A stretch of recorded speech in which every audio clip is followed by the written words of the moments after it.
Президент Садыр Джапаров и президент Таджикистана Эмомали Рахмон в Душанбе проводят встречу в формате тет-а-тет. В своей речи Эмомали Рахмон подчеркнул, что Таджикистан придает важное значение официальному визиту в страну Садыра Джапарова и искренне заинтересован в созидательном развитии двустороннего сотрудничества между странами. В свою очередь Садыр Джапаров выразил благодарность Эмомали Рахмону за приглашение посетить Таджикистан с официальным визитом. С сожалением отметил, что трагические события 28-30 апреля для народов двух стран стали днями тяжелых испытаний и скорби. Президент Садыр Джапаров выразил уверенность в том, что совместными усилиями стороны найдут пути решения пограничных вопросов.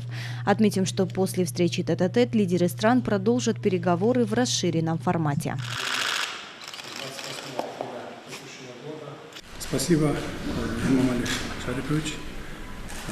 Выражаю вам благодарность за приглашение посетить с официальным визитом в Республику Таджикистан.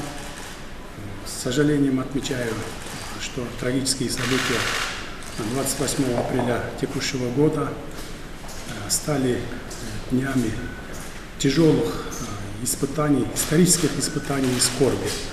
Хочу особо отметить, что обе стороны впредь не должны допустить повторения вооруженного столкновения.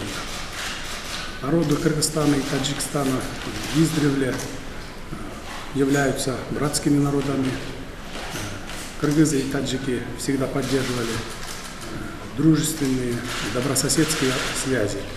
Поэтому я уверен в том, что совместными усилиями мы найдем пути решения пограничных вопросов.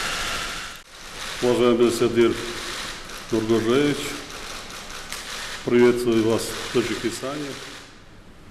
Это наша первая встреча после вашего избрания президентом Кыргызской Республики.